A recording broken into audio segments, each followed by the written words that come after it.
Kolhapuri gate police स्टेशनच्या हद्दीतील Parvatinagar railway crossing परिसरात झालेली खुनाची घटना उघडकीस आणण्यात अमरावती शहर गुन्हे शाखेला यश आले आहे।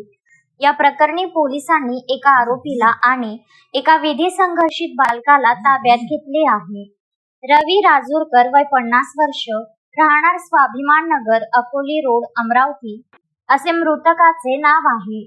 आकाश खोरगडे वय 25 वर्ष, राहणार स्वाभिमान नगर, अकोली रोड असे अटक करण्यात आलेल्या आरोपीचे नाव आहे।